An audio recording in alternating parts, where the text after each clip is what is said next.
नमस्कार, मैं दलजीत और आप देख रहे हैं देश का सबसे तेजी से बढ़ता हुआ news network Indian TV news.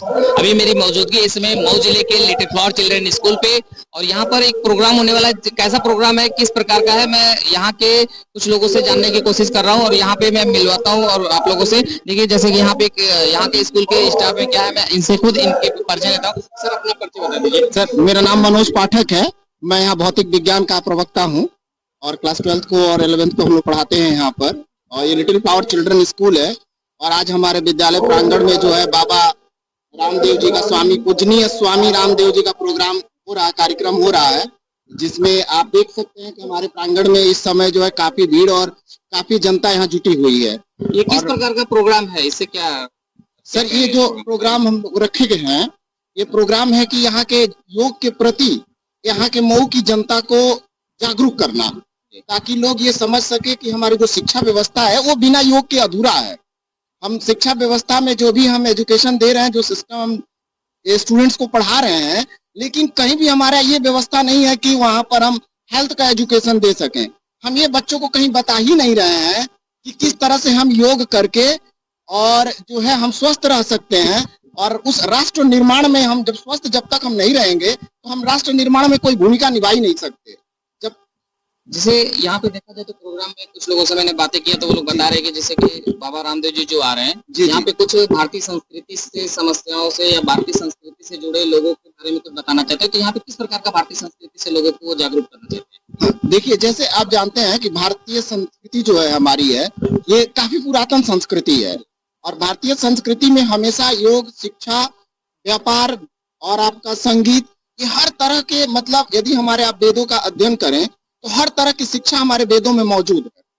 तो बाबा आज के परिदृश्य में आज आप देख रहे हैं कि काफी भाग दौड़ का जीवन है और उस जीवन में भारतीय शिक्षा को जो है आज मॉडर्न एजुकेशन के साथ साथ जो भारतीय शिक्षा है, उस शिक्षा को यदि हम क्या करते हैं, जन जन तक पहुंचाते हैं, तो वेदों की शिक्षा, पुराणों की शिक्षा, स्वास्थ्य की शिक्षा जो हमारे प्राचीन ऋषियों के द्वारा दिया गया है, उन सारी चीजों का समावेश मॉडर्न शिक्षा के साथ होना चाहिए। और इसी पर स्वामी रामदेव जी आज हमारे पूजनीय ये जनता जो यहाँ बैठी है, इस जनता जनार्दन को आज वो जागरूक करेंगे। जैसा कि हम ये विद्यालय प्रांगण है, यहाँ पे हर एक प्रकार के, हर एक धर्म से लोग जुड़े होंगे। यहाँ पे जितने भी विद्यार्थी होंगे, कोई हिंदू होगा, कोई मुस्लिम होगा, सिख होगा, ईसाई भी होगा, बहुत सभी धर्म से जुड़े होंगे क्योंकि काफी बड़ा संस्था है ये। तो क्या ये जो भारतीय संस्कृति, ये किसी धर्म से रिलेटेड या पूरे बस सिर्फ भारतीय संस्कृति से ही बस बातें होगी? नहीं सर, भारतीय संस्कृति कभी भी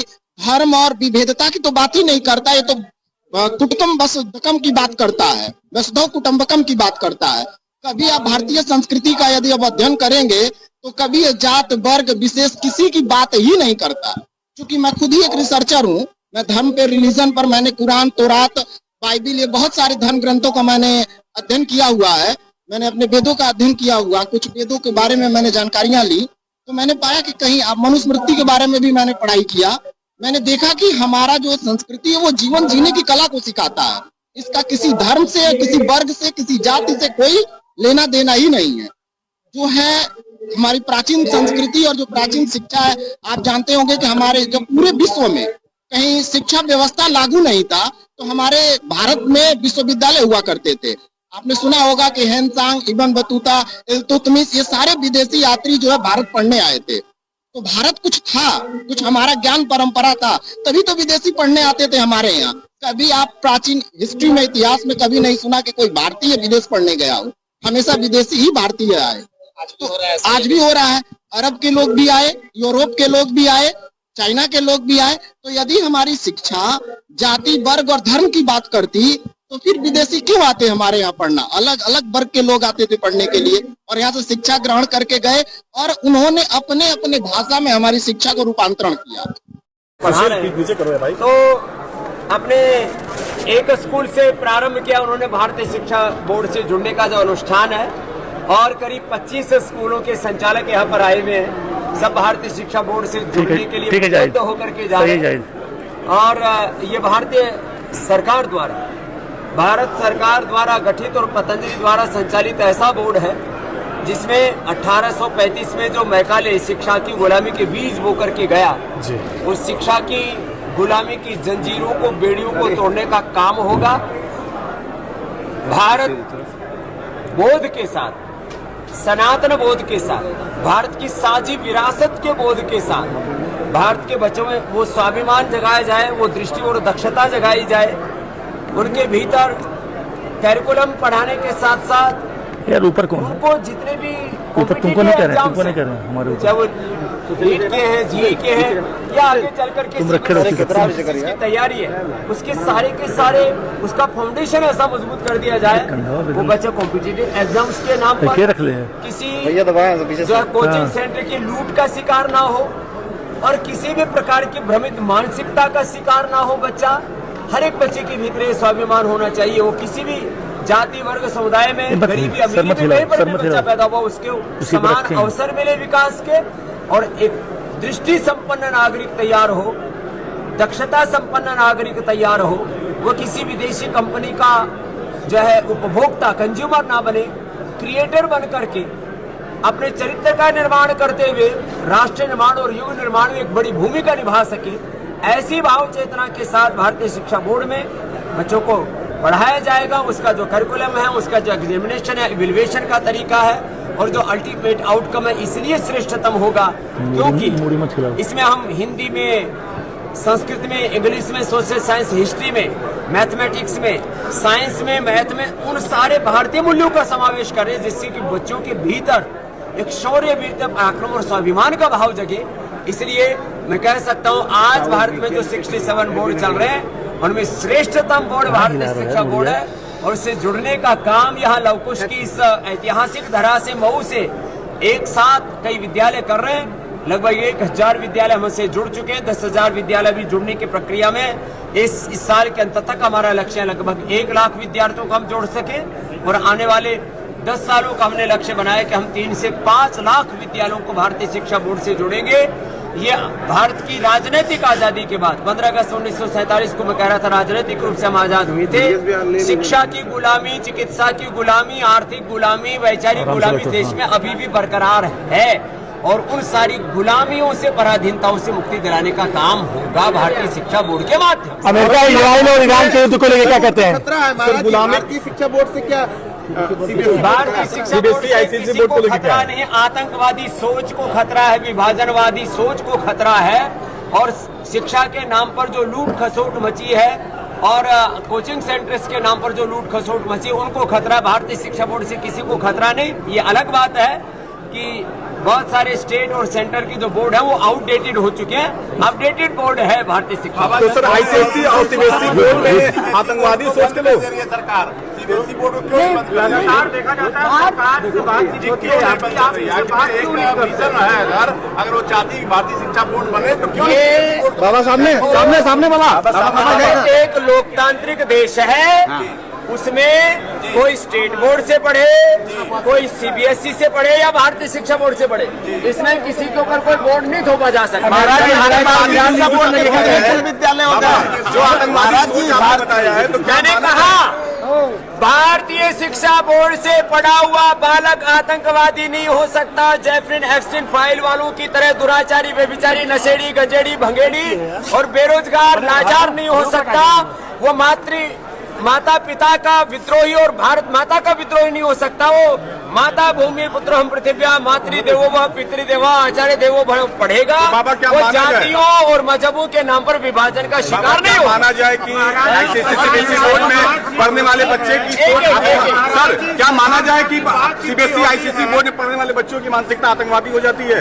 नहीं, मैंने कहा भाई मैं किसी पर आरोप लगा ही नहीं रहा हूँ। मैं भारत की प्रशंसा करूं, मैं भारतीय शिक्षा बोर्ड की प्रशंसा करूं, अपने सनातन विरासत की प्रशंसा करूं तो दूसरों का अपमान नहीं कर रहा हूं। तो मैं दूसरे बोर्डों का अपमान नहीं कर रहा हूं, ये खबर आप मत बनाइए। अमेरिका, इजराइल, ईरान को लेकर क्या कहेंगे? बाबा जी, दूसरे बोर्डों को मैं गाली देने नहीं आया हूँ जी। जो हमले हो रहे हैं नाम से ये खबर मत चलाना भाई कि मैंने दूसरे बोर्डों को गाली दी।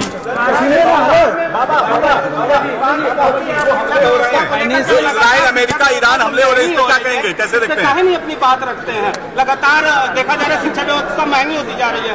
और आप सरकार में बैठे लोगों से आपकी बातचीत होती है, बढ़िया होती है, आप काहे नहीं कहते हैं कि शिक्षा व्यवस्था पर रोक लगाया जाए? इतना जो महंगाई हो रही है उस पर जो युद्ध चल रहा है उस पर थोड़ा सा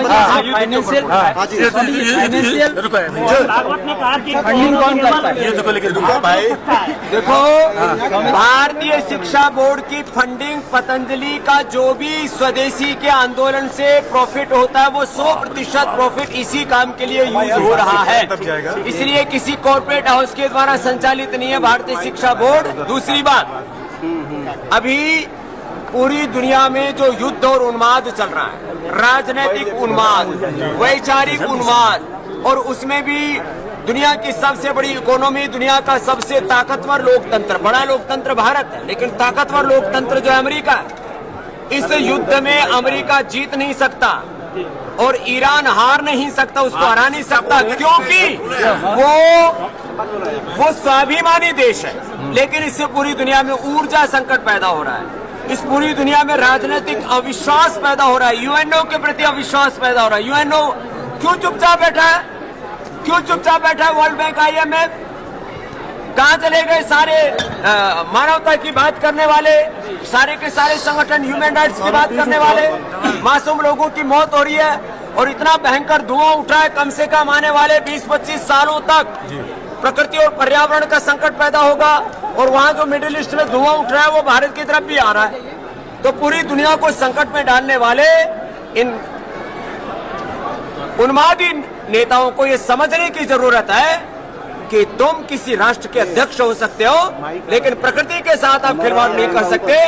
कोई देश कमजोर है, उसकी स्वायत्तता और स्वाधीनता को आप छीन नहीं सकते। बाबा आईसीएसई और सीबीएसई बोर्ड, बाबा आईसीएसई, बाबा आपका समावेश जो है भारतीय शिक्षा पद्धति में है। हमारे बहुत हो गए स्वामी जी, 7 दशक से ऊपर लग गया है इस गुरुकुल शिक्षा के ऊपर पूछो ना भैया। 7 दशक से ऊपर लग गया है। बाबा अरे सुनो, एक बात सुनो, एक करके पूछो। सीबीएसई, हम पहली बार मऊ आए हैं, अंतिम बार नहीं, हमारा अंतिम दर्शन नहीं है ये। सीबीएसई आईसीएसई बोर्ड में किस तरीके से लूट खसोट हो रही है? क्या आधुनिक बोर्ड में कितने विद्यालय चल रहे हैं सर? अरे हम बता दो, चलो हो गया, चलो अब